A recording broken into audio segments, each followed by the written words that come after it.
Dear Miss Love, ako nga pala si Carlo, hindi ko tunay na pangalan. At ngayong araw po ay ikukwento ko sa inyo ang kakaibang karanasan ko sa buhay na mabusa hanggang ngayon ay nananatiling lihim ko pa rin sa aking misis. May nangyari sa amin nang balikbayan niyang tiyahin at isang bagay po ang siguradong sigurado ako. Ako ang ama nang ipinagbubuntis nito. Isang pagkakasala na alam kong walang kapatawaran. Isang lihim na hindi ko alam kung hanggang kailan ko kayang itago. 2 taon pa lang ho kaming kasal ni Joy, ang misis ko. 25 years old siya at ako naman ay 29. Parehas kaming nagtatrabaho pero ako ay work from home at hawak ko ang oras ko. Maayos naman ang buhay namin. Simple, tahimik, masaya. Wala pa kaming anak pero okay lang. Sabi nga nila, darating din yun sa tamang panahon. Nagsimula po ang kwento ko nung dumating si Tita LB. Balikbayan mula Canada. Tita siya ng asawa ko at bunsong kapatid ng nanay niya. Matagal na to sa Canada. More than 15 years na. Hindi pa kami nagkakakilala at hindi pa rin kami nagkikita ng personal. Hanggang sa isang araw, bumungad siya sa bahay namin. Dala ang maleta at box ng pasalubong. 2 weeks na raw itong nandito sa Pilipinas. At doon siya nag-stay sa probinsya nila misis. Pero ngayon, dito naman daw siya mag-i-stay sa bahay para makasama naman niya ang pamangkin niya. Pagkabukas ko ng gate, para bang bumagal ang oras. Ang sexy niya para sa edad niya. Nagulat talaga ako sa itsura nito. May edad na, oo. Pero grabe, alagang-alaga ang katawan. Maputi, mahaba ang buhok, naka-shades pa. Nakangiti na para bang artista sa teleserye. Hi, ikaw siguro si Carlo, no? Ako si LV, tita ni Joy. Sabay abot ng kamay niya. Ako nga po, pasok po kayo. Nako, excited na si Joy na makita kayo eh. Napatingin ako sa kanya habang naglalakad siya papasok. Yung katawan niya, napaka-sexy. Naka-fit na blouse at leggings. Kitang-kita ang hubog niya. Medyo nahiya pa nga ako kasi nahuli niya akong nakatitig sa kanya. Kaya palang tahimik mo, Carlo. Natulala ka yata. Sabay tawa niya. Mukhang may pagkapilya. Sorry po. Hindi lang po ako sanay sa bisita. Sagot ko, trying to act normal. Pagdating ni Mrs. galing trabaho, yakapan silang dalawa. Kwentuhan agad ng todo. Ako, tahimik lamang sa may gilid. Pero minsan, nauhuli ko si Tita LB na nakatingin din sa akin. Hindi ko lang alam kung guni-guni ko lamang ba o may something sa mga tingin niya. Kinagabihan, sabay-sabay kaming kumain. Ang saya ng kwentuhan. Puro throwback ang dalawa. Puro tawa. Pero sa ilalim ng mesa, nauhuli ko yung paa niya na parabang, ewan, dumidikit sa akin. Dumadampi. Pero baka nagkakamali lang ako. Baka feeling ko lang. Pagkatapos kumain, si Mrs. ay agad ding nagpaalam kay Tita LV na aakyat na siya sa kwarto para magpahinga. Ako na daw ang bahalang mag-entertain dito. Naiwan ako na nag-aayos ng pinagkainan. Si LV biglang umupo sa may sofa. Naka-duster na siya nung mga time na yun. Pero grabe pa rin ang dating. Carlo, salamat ha. Ang bait mo pala. Mabutit ikaw ang napangasawa ng pamangkin ko. Sabi niya habang umiinom ng tubig. Manang-mana talaga sa akin si Joy. Magaling pumili. Hirit pa nito. Swerte rin po kay Joy. Sagot ko pa. Ngumiti siya. Swerte talaga siya. Pero sigurado akong swerte talaga dahil parang marami kayatang mapapasaya, lalo na sa bahay na to. Napatingin ako sa kanya. Medyo may ibang dating ang tono niya. Ewan ko kung ako lang ang nakaramdam. Pero bago pa ako makasagot, tumayo siya at lumapit sa akin at pabulong na nagsabi ng, "Good night, Carlo. Huwag ka masyadong mabait. Minsan, masarap din maging pilyo." Wika nito sabay kindat sa akin. Simula noon, nag-iba ang pang-araw-araw kong routine. Mahilig siyang magbiro. Minsan parang malambing, minsan naman parang may halong tukso. Ako naman, pinipilit kong umiwas. Pero lalaki lang ako. Tao lang ako. Hindi madaling hindi mapatingin sa kanya, lalo na kapag nakaupo siya sa harapan ko at tila nananadya. Isang araw, wala si Joy. Maagang umalis. May training daw sa trabaho. Si Tita LB lang ang kasama ko sa bahay. Pagkababa ko, nasa kusina siya, nagluluto ng almusal. "Gising ka na pala. Coffee, gusto mo?" Wika nito sabay abot ng mug. "Salamat po." "Wala si Joy. Aalis daw siya ngayon." Sabi nito habang nakatalikod. "Opo, makamali daw na ang uwi. Whole day training daw eh." Tumalikod siya, tumapat sa akin. Naka-short lamang ito at sando. Nakatitig siya habang hawak ang tasa ng kape.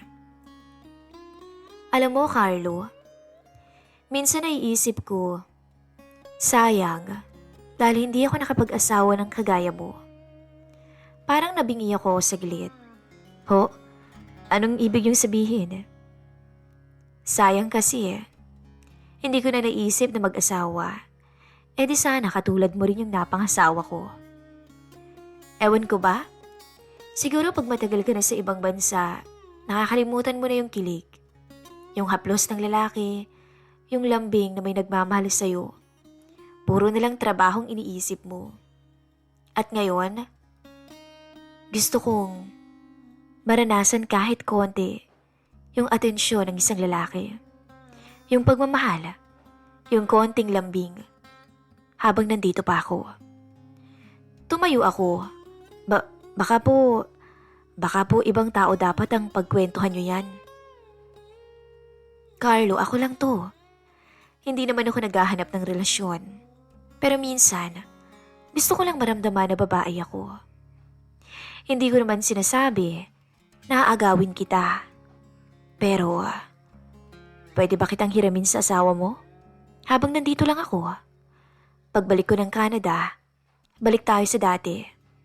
Tita ako at ikaw ay asawa ng pamangkin ko." Naglakad siya papalapit. Hinawakan niya ang braso ko. Wala akong masabi. Yung titig niya malalim, malungkot at parang nangungulila.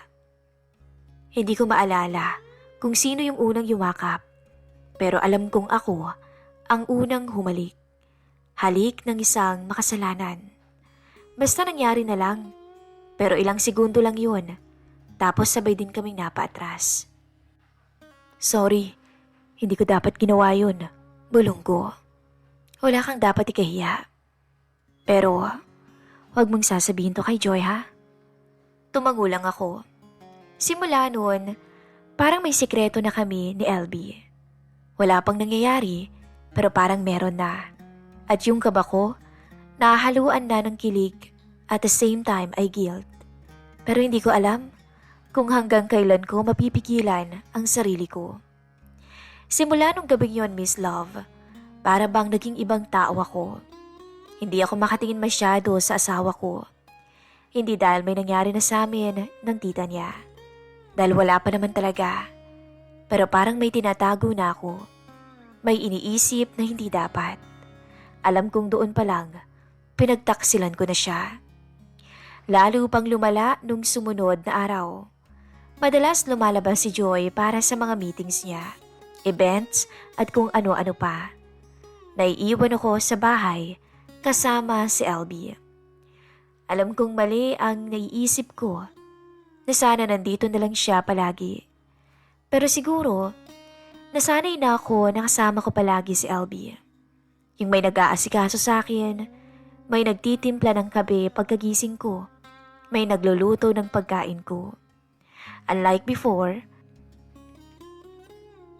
na mag-isa na lamang ako sa bahay, oras na pumasok na sa trabaho si Mrs. Carlo, pasuyo naman oh. Papalitan naman yung ilaw sa kwarto ko. Napundi yata. May binili na ako dyan nung umalis ako kahapon. Sige po. Sandali lang, sabi ko.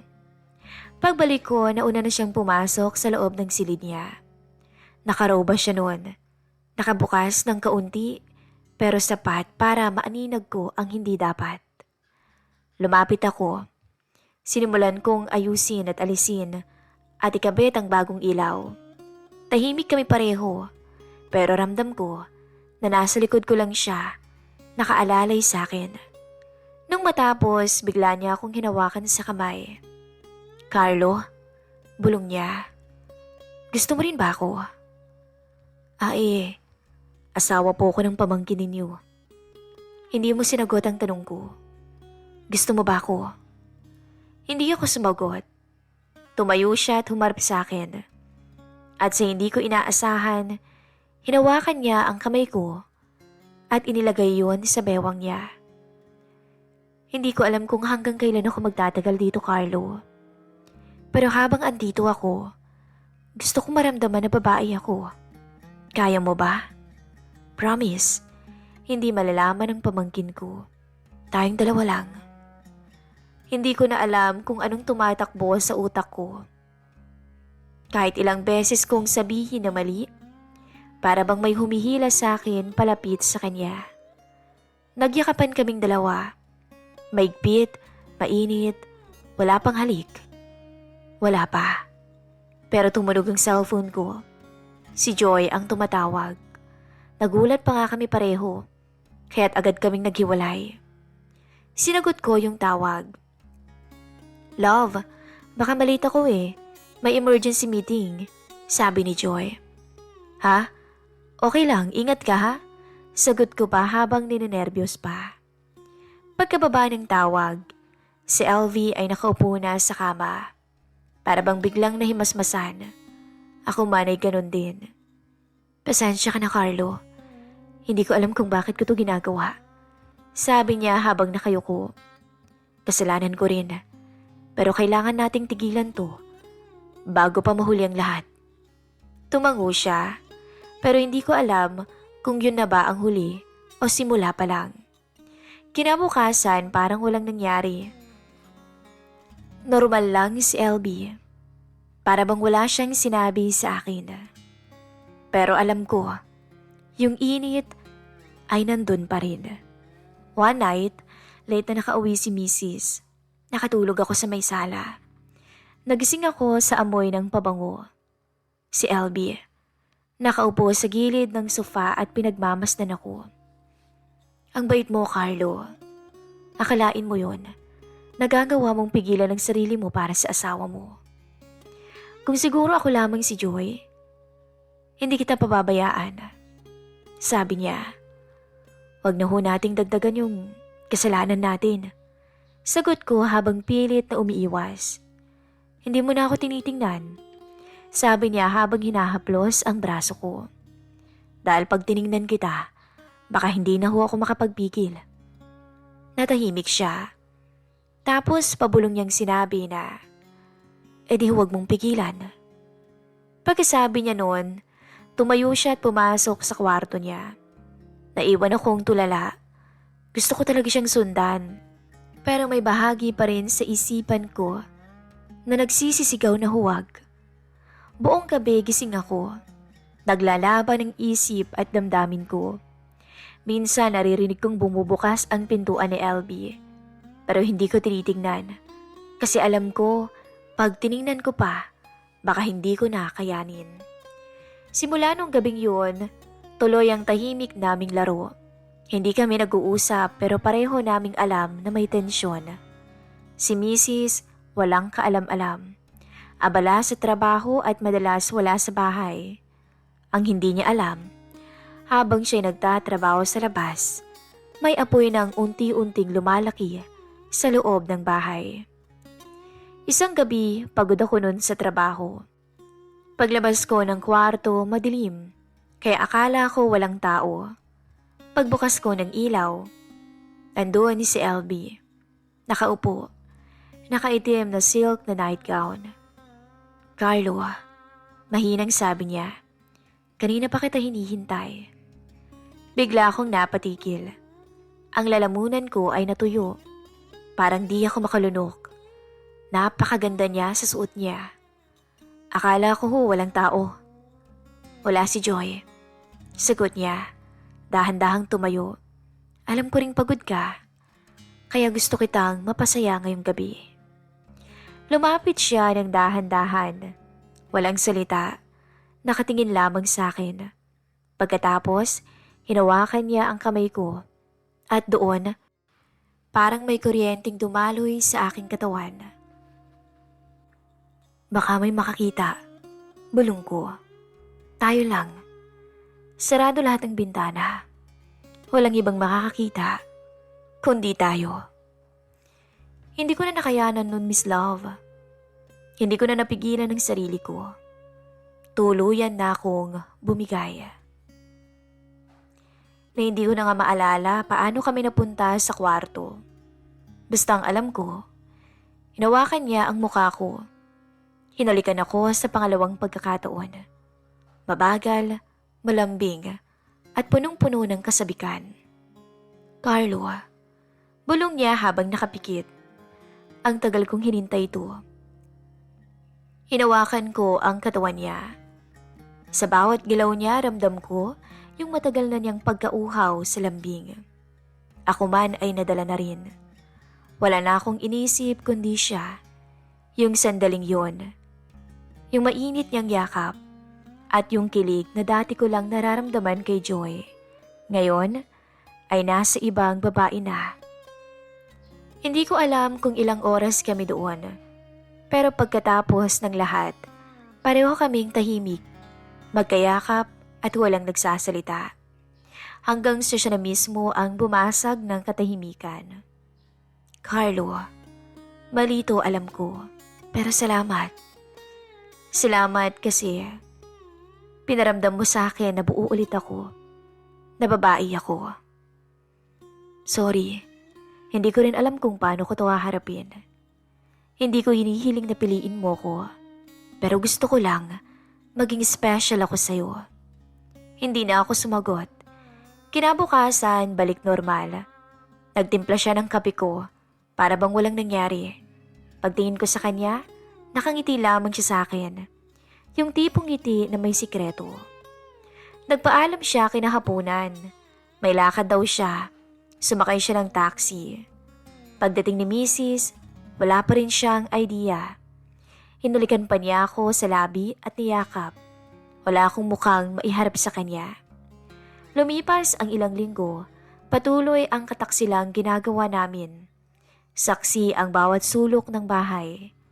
Masarap, ika nga ang bawal, kaya kahit mali, uulit-ulitin mo. At yun ang nangyari sa akin. Kapag wala pa si Mrs., sa kwarto kaming dalawa naglalagi. Magkayakap at gumagawa ng hindi dapat. Minsan sa kusina, minsan sa sala. Ngayon ko lamang to naranasan dahil kahit kailan, hindi kami naging ganito ni Joy. Pero isang gabi, kinausap ako ni LB sa labas habang nagpapahangin. "Carlo, aalis na ako sa susunod na linggo." Parang binuhusan ako ng malamig na tubig. "Ho? Babalik na ako ng Canada. Di ba nga sinabi ko sa'yo? Pag-alis ko, balik tayo sa dati. Ikaw at ako. Ayoko rin namang maging dahilan ng pagkakalabuan niyo ni Joy." "Pero hindi ho ganun kadali." "Totoo. Pero mas mahirap kung masasanay tayo sa mali. Lahat ng nangyari, hindi ko yun pinagsisisihan, Carlo. Pero hindi ako pwedeng manatili dito habang unti-unti kitang dinanakaw sa asawa mo. Tumulo ang luha niya. Ako, hindi ko alam ang gagawin. Gusto ko siyang pigilan. Pero alam kong totoo ang mga sinasabi niya. Pag alis ko, burahin mo yung mga gabi natin. Pero sana, huwag mong kalimutang minsan ay minahal kita. Umalis siyang nakangiti, pero may luha sa gilid ng mga mata. Ako naiwan sa dilim, bit-bit ang sikreto at isang pusong hati sa dalawa. Lumipas pa ang mga araw, para bang wala ng kulay. Parang kulang. Oo, nandito si Joy, ang asawa ko. Pero mula nung gabing sinabi ni LB na aalis na siya pabalik ng Canada, para ba akong naiwan sa ere? Parang ako yung hindi handa. Pakiramdam ko, tinanggalan ako ng parte ng sarili ko. Tulungan na kitang mag-empake. Sabi ko habang pinagmamasdan siya ng tahimik. Ngumiti siya. Salamat. Pero konti lang naman yung gamit ko eh. Pasalubong lang naman yung halos karamihan. Tumango ako. Pero sa loob ko, parang gusto ko siyang yakapin, pigilan at sabihin, huwag ka nang umalis. Please. Pero hindi. Hanggang kinabukasan, araw ng pag-alis niya, ako na ang sumama sa kanya sa airport dahil nasa trabaho si Mrs. Tahimik lamang kami sa biyahe. Pagdating sa airport, tumigil kami sa labas bago siya pumasok. Carlo, maraming salamat ha. Salamat sa lahat. Hindi ko alam kung dapat ba akong mag-sorry o magpasalamat. Lumapit siya at hinawakan niyang pisngi ko. Huwag kang mag-alala. Wala akong balak sirain kayo ni Joy. Pero huwag mo ring burahin lahat ng meron tayo. Dahil yun ang nagpapaalala sa akin na babae ako. Hindi lang basta tita. Hindi ko na napigilan. Niyakap ko siya ng mahigpit. Salamat. Salamat sa sandaling oras. Hanggang sa tumalikod siya. Bit-bit ang maleta habang ako'y naiwan. Pag-uwi ko sa bahay, sakto ding kararating lang ni Mrs. Kumusta si tita? Ayos lang. Mamimiss ka raw niya. Yumakap to sa akin. Mamimiss ko rin siya. Ang bait-bait niya, no? Tumango ako. Oo, sobra. Sobrang bait niya. Pero sa loob ko, alam kong higit pa sa bait ang dinala ni tita. Dinala niya ako sa parte ng sarili ko na hindi ko pa noon nakikilala. Yung parte ng pusong kaya palang umibig ng labag sa tama. Lumipas pa ang mga araw, linggo at buwan. Normal na lahat. Maayos naman si Joy at tinatry kong bumawi sa kanya. Pero isang araw, nagulat ako sa binalita niya sa akin. Han, buntis pala si tita. Ano? Sino raw ang ama? Hindi niya sinabi eh. Yun ang balita sa akin. Basta ang sabi daw niya, sobrang saya daw niya kasi sa kabila ng edad niya inabuntis pa siya. Masaya ako para kay Tita Han. Sa wakas magkakaanak na siya. Natulala ako. Hindi ko alam ang sasabihin. Dahil bali-balik ta rin man ang mundo, alam ko sa sarili ko. Alam naming dalawa ni Tita LB na ako ang ama ng pinagbubuntis niya. Hindi ko alam kung anong mangyayari kapag muli kaming nagtagpo. Pero ngayon alam ko na, kaya pala sinabi niyang ayaw niyang masira kaming dalawa ni Joy. At kung bakit bumalik na siya sa Canada. Dahil alam niya sa sarili niya na nagdadalang tao na siya at ako ang ama nun. Hanggang dito na lamang po ang aking kwento, Miss Love. Nagmamahal, Carlo.